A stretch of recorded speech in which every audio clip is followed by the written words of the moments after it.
సియా గోయల్ దేశంలో ఇప్పుడు మారుమోగుతున్నటువంటి పేరు. ఎందుకంటే పుణేకి చెందిన ఒక రియల్ ఎస్టేట్ కంపెనీ డైరెక్టర్, అంటే వాళ్ళ ఫ్యామిలీ కంపెనీ అయితే అందులో డైరెక్టర్గా ఉన్నారు కేతన్ విశాల్. ఆ కేతన్ విశాల్కి సియా గోయల్ కాబోయే భార్య. అయితే పుణేలోని ఒక పురాతన కోటకు తీసుకెళ్ళి పైనుండి ఆ అమ్మాయి వాళ్ళ ప్రియుడు చేతన్ చౌదరితో కలిపి పైనుంచి తోసి చంపేశారు అన్నది కేసు. అయితే అసలు బేసిక్‌గా ఆహ్, ఈ ఈ పెళ్ళికి సంబంధించి పాపం ఆ కుర్రోడి ఫ్యామిలీ చాలా పెద్ద ఎత్తున ఏర్పాట్లు చేశారట. రాజస్థాన్‌లో 17,00,00,000 ఒక పెళ్లి మండపం బుక్ చేశారట. అతిథులు వచ్చిపోయే వాళ్ళని పిలుచుకురావడం కోసం అని చెప్పి 4 హెలికాప్టర్లు బుక్ చేశారట. జూన్ 6వ తేదీన ఇండోనేషియా బాలిలో ప్రీ వెడ్డింగ్ షూట్ జరగాల్సి ఉండేనట. ఆ పాస్‌పోర్ట్ గాని ఆమె కేతన్‌ది ఎక్కడో ఒక టాయిలెట్‌లో పడేసి మిస్ చేసి ఎక్కడో పోయిందని చెప్పి మాయ చేసేసిందట పాస్‌పోర్ట్ కూడా. ఇంతకుముందు ఒకసారి చంపేకి ప్రయత్నం చేసిందట. ఎందుకంటే ఆ చేతన్ చౌదరి అనే ప్రియుడితో కలిసి ఉండాలి అని.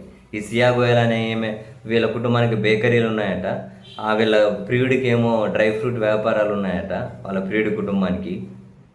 చివరికి చూడండి ఎంత పెద్ద కుటుంబం, దాదాపు 50,00,00,000 పైగా పెళ్ళికి ఖర్చు పెడదామనుకుంటే చివరికి వాళ్ళకి శవమే మిగిలింది. ఆదర్శ మహిళ సియా గోయల్, ఆదర్శ మహిళ. ఎందుకంటే నాకు తెలిసి ఈ మహిళకు కూడా అనుకూలంగా ఇంకేమైనా ఏమంటారు, జిందాబాద్ సియా గోయల్ జిందాబాద్, ఆమెను విడుదల చేయాలని చెప్పి ఏమన్నా కనుక సంఘాలు, కొందరు జనాలు ఏమైనా ప్లకార్డు పట్టుకొని రోడ్డు మీదకి వస్తారేమో. ఎందుకంటే హంతకులకు, క్రిమినల్స్ కూడా మద్దతుగా జనాలు రోడ్డు మీదకి వస్తున్నారు కదా. బహుశా ఈమెకు కూడా వస్తారేమో. వచ్చినా ఆశ్చర్యం లేదబ్బా స్వామి, మీకు అర్థం కావట్లేదు. వచ్చినా ఆశ్చర్యం లేదు. ఎంత దారుణంగా ఉన్నారు చూడండి. అయితే పోలీసులు అడిగారట విచారణలో వీళ్ళిద్దరిని, ప్రియుడిని ప్రియురాలు, మీరిద్దరూ లేచిపోయి పెళ్లి చేసుకుని ఉండొచ్చు కదా, పాపం అనవసరంగా ఒక ప్రాణాన్ని ఎందుకు తీసేసారు అంటే, అలా లేచిపోయి పెళ్లి చేసుకుంటే మా కుటుంబం పరువు పోతుందని సియా గోయల్ చెప్పిందట. ఇట్లా చంపేస్తే పరువు పోదా? ఆదర్శ మహిళ ఎంత గొప్పగా తయారవుతూ ఉన్నారో.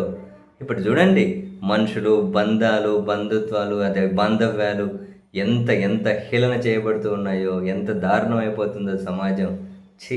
రోజు రోజుకు జరిగే కొన్ని సంఘటనలు అసహ్యాన్ని కలిగిస్తున్నాయిరా బాబు.